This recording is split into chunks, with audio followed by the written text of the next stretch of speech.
There are at least 3 ways to build most EDH decks. Strong. Fun.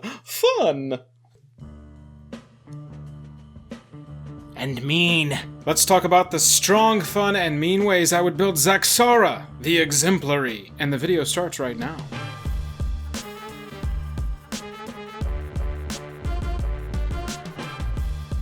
Special thanks to our Patreon supporters who power our channel. Check out our Patreon for monthly giveaways, exclusive content, and even a starring role in our fan fight series. Link in the description below. Hello and welcome to the day. Thank you for spending your time with us. Welcome back to another episode of Jake and Joel Are Magic. I am Joel. We're going to talk about the strong, fun, and mean ways that I would build Zaxara, the Exemplary in EDH. But first, if you like the video by the end of it and you want to see more like it, hit that like button, hit that subscribe button, and we will jump into these cards. First up, let's check out our commander, Zaxara, the Exemplary. 1 blue, 1 green, 1 black, 1 other for a legendary creature, Nightmare Hydra. It's a death-touching 2/3 that taps to add 2 mana of any one color, and whenever you cast a spell with X in its mana cost, create a 0/0 green Hydra creature token, then put X +1/+1 counters on it. So, obviously there is a strong way to lean into this commander, and that is with X spells. We need to be casting X spells in this deck to really take advantage of our commander. We've got a fun way to pay off all of those X spells and our commander, and that's going Hydra Tribal. And we've got a mean way to pay off all those X spells and our commander, and that's a +1/+1 counters strategy. Let's jump into the strong way, X spells. Let's start off talking about X spells with Voracious Hydra. Green X for a Hydra with Trample. It's a 0/1 that enters with X +1/+1 counters on it, and when it enters the battlefield you can choose one. Double the +1/+1 counters on it, or it fights target creature you don't control. I think that this card really represents a lot of the strategy discussion that we're going to have today. It's a Hydra, it's an X spell, it's got +1/+1 counter synergy built in. I'm really structuring this 3 ways to build with Zaxara into strong being something you should probably base your deck in. I'm not saying there's only one way to build Zaxara, but you need to really be taking advantage of that X spell strategy and then lean into the payoffs, either paying off, in my opinion, with a really fun Hydra Tribal build or a strong and mean +1/+1 counters build. Let's move right along. We've got Curse of the Swine. I've got a couple of examples in here of the different things that we can do with X spells. Curse of the Swine is an X spell that is a board wipe, essentially. 2 blue for X, exile X target creatures, exile, huge. For each creature exiled this way, its controller gets a 2/2 as payback. I don't know. Fine, you can have your boars. I want your threats. I want your problems off of the board. There's a lot that we can do with X spells, and another thing that we can do with X spells is burn our opponents down. Torment of Hailfire's black X. Repeat the following process X times. Each opponent loses 3 life unless that player sacrifices a non-land permanent or discards a card. Normally I don't like cards that give your opponents choices, but Torment of Hailfire, in my opinion, if you can really pump a lot of mana into that X, can be absolutely brutal. These are just examples of spells that you're going to want to look at when you're building your finishers into your X spell strategy. Exsanguinate is probably my favorite X spell finisher. Straight up, black X, each opponent loses X life, you gain life equal to the life lost this way. It's huge. This is my finisher in my mono black deck, and I think it could be a huge finisher for Zaxara, the Exemplary. Don't forget that every time we cast a spell with X in its mana cost, you create a 0/0 and put X +1/+1 counters on it. So we are getting big Hydras and we're getting big payoffs from our X spells. Pull from Tomorrow is card draw on an X spell. Blue X, draw X cards, then discard a card. Okay, run some Graveyard Recursion in here. You've got black and green in the colors. It doesn't matter what you discard. Pitch the card you don't need, or pitch a card that you can get back with a spell. Unbound Flourishing. So this really leans into the X spell strategy as hard as you can. 1 green, 2 other for an enchantment that says whenever you cast a permanent spell with a mana cost that contains X, double the value of X. Whenever you cast an instant or sorcery spell or activate an ability, if that spell's mana cost or that ability's activation cost contains X, copy that spell or ability. You can choose new targets for the copy. So we're going to be doubling X into our big Hydras, and we're going to be doubling our spells that have X in the casting cost. This is an enchantment that you want to find and protect. You really want this on the battlefield as you're playing this. So let's step away from the X spell thing for a little bit and figure out a way to make infinite mana with our commander so that we can pay into our X spells infinitely, freed from the real. 1 blue, 2 other enchantment aura, enchant creature. Pay blue to tap enchanted creature, pay blue to untap enchanted creature. Zaxara says tap to add 2 mana of any one color, tap to add blue, ×2, use 1 blue to untap, you've got 1 left over, you've got your untapped Zaxara again. Repeat infinitely. Torment of Hailfire for the win, anybody? This is what I'm saying. Just make sure your last tap is the colors that you need for your actual spell that you're casting, and you can just add blue, blue, blue, blue, blue, blue, blue, blue, blue, and go crazy with Freed from the Real. Super, super cool infinite combo that you can build into this Zaxara so that you can just finish the game off. So that's one way to get infinite mana. How about we just have a mana pool that never empties? Krufix, God of Horizons. Blue-green 3 for an indestructible god, 4/7. As long as your devotion to green and blue is less than 7, it's not a creature, that's fine. We really probably don't want this to be a creature, because an indestructible enchantment is super hard to deal with. You have no maximum hand size, and if unused mana would empty from your mana pool, that mana becomes colorless instead. Fine, we'll just continuously always fill up our mana pool to the max. If we have anything untapped that produces mana at the end of our opponent's turn before it becomes our turn, add everything we've got. Mana pool just fills and fills and fills, and eventually we get to finish off our opponents with a huge Exsanguinate, for example. Kennen, Bonder Prodigy. Blue, green for a 2/2 that says whenever you tap a non-land permanent, our general, for mana, add 1 mana of any type that permanent produced. So all of our mana rocks and our Zaxara and any mana dorks we've got are all adding more mana to pump into our X spells. That second ability is huge as well. Pay 5 plus Simic. Look at the top 5 cards. You can put a non-human creature card from among them onto the battlefield. I think that there are obviously better decks that can take advantage of that secondary thing because we are going to be running a lot of creatures with X in their casting cost, but that doesn't mean that free cards should ever be turned down. You know, I'm sure we should run some finisher creatures in here, Pathbreaker, Ibex or something, so that we can run over everybody and win the game. Spellburst. I put this in here because it's an X spell, obviously, and it's going to be triggering a Hydra if Zaxara is on the battlefield. I like it because you're going to be making all this mana. You're already leaning into the X thing anyway. It can be copied if you've got Unbound Flourishing on the battlefield, and it's a counterspell that you can buy back. Okay, so we've got to specifically target whatever spell we're countering with their CMC. That's got to be X.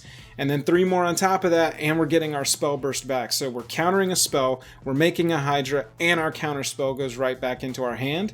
You gotta have a couple things churning correctly for this to really work, but it is a strategy that could be huge to pay off. Mana.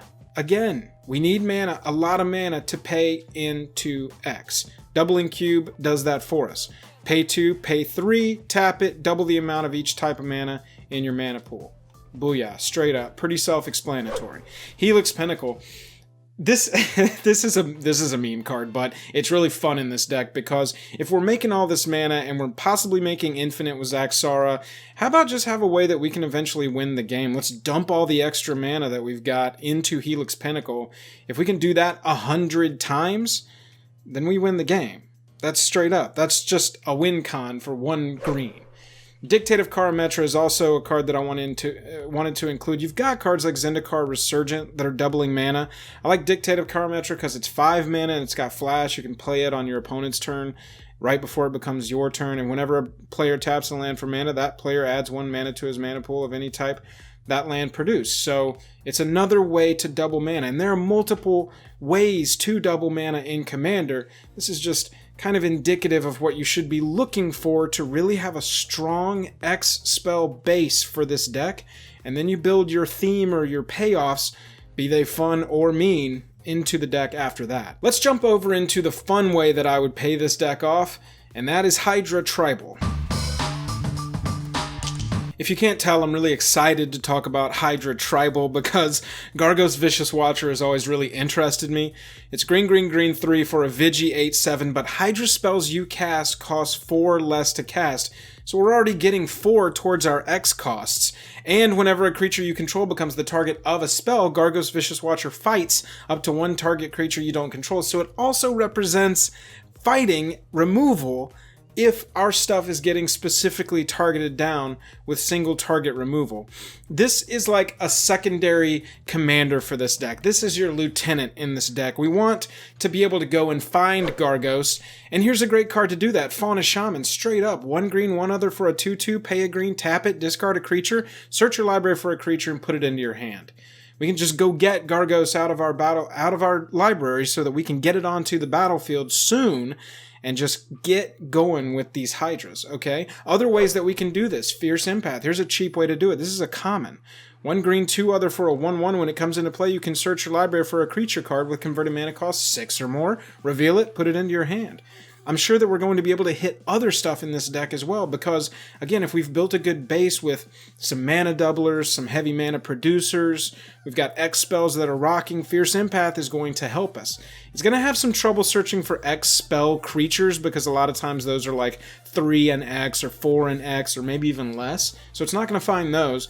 But really what we want to do is go get Gargos in this Hydra build because Gargos is going to be huge for us as we start to cast Hydras. Now, here's another common. What happens if you get him out on the battlefield and then it dies? Let's pay 1 green, 1 other for at instant speed to return target creature card from your graveyard to your hand. It's that second mode.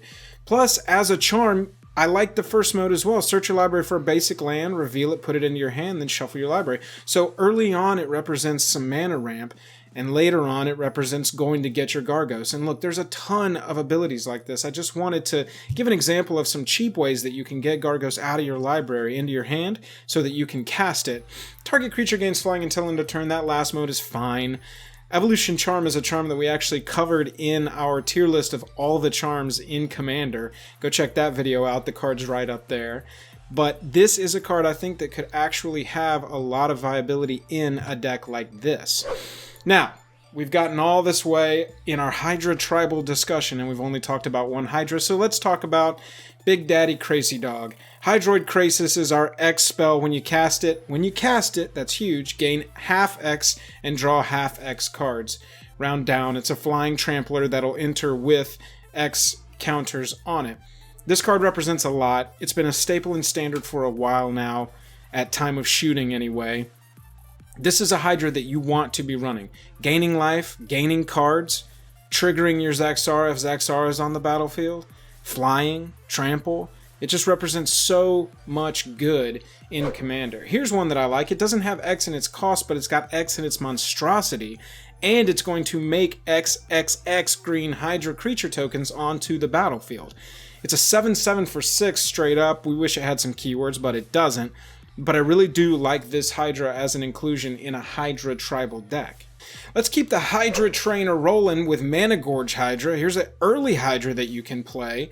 Green 2 other for a 1/1. It's got trample, which is better later, obviously, but whenever a player casts a spell, it gets a +1/+1 counter on it. In a 4-player pod, this card is going to get big and big and big and big, and it's going to represent threats that aren't your commander or your Gargos. And that's really what you want to do. You want to kind of try to get the heat off of the commander, off of your lieutenant, off of, maybe even your big flying crazy dog. We've got Mana Gorger Hydra that can do that. It can slowly become this huge threat as it's resolved. Plus, it can be played fairly early. Turn 2 probably if you're ramping on turn 1. Latest turn 3. It's a great card. And Poliokranos Unchained. I wanted to include this one because Poliokranos represents removal on a stick. Enters the battlefield with 6 +1/+1 counters, and it escapes for 6 and exiling 6 from your graveyard with 12 +1/+1 counters. If damage would be dealt to it, prevent it, remove that many +1/+1 counters on it. But for 3, it can fight another target creature. We can clear the area a little bit so that our other Hydras can get through. As always, when I talk about tribal strategies, I know there are a lot of artifacts and enchantments that are great specifically for any tribal strategy. You probably know what those are, and normally I don't include them on these lists, just the cards that are specific to the tribe that we are playing in that deck. That's the fun way that I would pay off Zaxara the Exemplary with Hydras. Let's talk about the mean way that I would pay off Zaxara, and that's with +1/+1 counters. For the +1/+1 counter strategy, we'll get to some +1/+1 counter creatures that are excellent, but first I want to lay a good foundation for what the strategy is going to look like. And so we're going to start with the Ozolith from Ikoria. It's a legendary artifact for 1 that says whenever a creature you control leaves the battlefield, so bounced, dead, exiled, anything, if it had counters on it, put those counters on the Ozolith. So we take all the +1/+1 counters off it, for instance, the creature that's leaving, and put them on the Ozolith. At the beginning of combat on your turn, if the Ozolith has counters on it, you may move all counters from the Ozolith onto target creature. So if you've got a 5/5 flyer and 10 +1/+1 counters on the Ozolith from other creatures that have left the battlefield, at combat, you sweep all those +1/+1 counters onto your newly 15/15 flyer, and you attack for a lot. The Ozolith has some very explosive power built into it that can really come in handy when we are approaching a +1/+1 counter strategy. Doubling Season, you know it, you love it. It's a 5-cost enchantment. If an effect would put 1 or more tokens into play under your control, it puts twice that many into play instead. And the part that we really care about here, if an effect would place 1 or more counters on a permanent you control, it places twice that many on that permanent instead. So every time we're adding +1/+1 counters, we're adding twice the amount of +1/+1 counters that we were going to. It's a very strong effect. It's a very expensive card, I know, but there are some cards like Hardened Scales that give us a smaller version of the effect, and this card is much cheaper. It's a 1-cost enchantment. If 1 or more +1/+1 counters would be placed on a creature you control, that many +1/+1 counters +1 are placed on it instead. So we're adding an extra counter every time we get an effect. And here's the Doubling Season effect on a creature, but it just only targets +1/+1 counters. If 1 or more +1/+1 counters would be placed on a creature you control twice, that many +1/+1 counters are placed on it instead on a 4/4 for 4 Fungus Corpsejack Menace creature. I think that this is an auto-include in this deck because when you really get the strategy rolling and +1/+1 counters are flying, especially when you're casting X spells with Zaxara on the battlefield and creating XX Hydras, those +1/+1 counters being doubled is going to come in handy. Winding Constrictor, much like Hardened Scales, Winding Constrictor is going to add an extra +1/+1 counter onto anything that is getting a +1/+1 counter. Creatures or artifacts. If 1 or more counters would be placed on an artifact or creature you control, that many +1 are placed. If you would get counters, you get that many of those counters +1. Same thing there. Walking Ballista. What is this, a bad hangerback walker? Walking Ballista is a hugely powerful card that is probably going to be your easiest route to going infinite in this deck. If you put counters on here, you're removing them, that bottom ability. You're removing +1/+1 counters at instant speed to deal 1 damage to target creature or player. Paying 4, which Zaxara is already adding 2 of that mana, adds a +1/+1 counter to Ballista, and things just get nutty if you've got Hardened Scales or Doubling Season or anything like that rocking at the same time. Speaking of Hangerback Walker, it enters the battlefield with X +1/+1 counters, and when this one dies, all those +1/+1 counters turn into Flying Thopters. You can pay 1 to tap it to put a counter on it. This is a card that I would want to really lean into the Golgari colors in our 3 colors and have it die, have it create 1/1s, have it come back, load it up, have it die, and this is a card that can really allow you to go wide in the air. And then finally, if we're going to be doing +1/+1 counters, why not put Karn's Bastion in this deck? Pay 4 to tap it and you get to proliferate. It's on a land, so it's very difficult for it to be removed. Anytime you get +1/+1 counters out onto any of your creatures or permanents, we just pay 4, tap Karn's Bastion, and we're proliferating at the end of the opponent's turn before it becomes our turn again. Those are the 3 ways that I would build Zaxara. Let me know which way you would build Zaxara, and if I missed a way of building Zaxara. I think that there's a lot of potential with this commander for infinite combos, for getting silly, getting crazy, getting Hydras out there. You're shooting things with Walking Ballista, you're doubling, tripling your mana, you're going infinite with your commander, creating a ton of X, exsanguinating everybody for a huge amount. I'm really into how this deck looks, and I think it could be very powerful. Appreciate you watching. If there's a commander that you want me to build 3 ways, let me know in the comments below. If you want to support us further, we've got a Patreon, we've got monthly giveaways over there. We think it's really cool, and we think you will too. Go check it out. And if you want to catch up with us, go check us out on Twitch. We're streaming every week. We'll catch you later.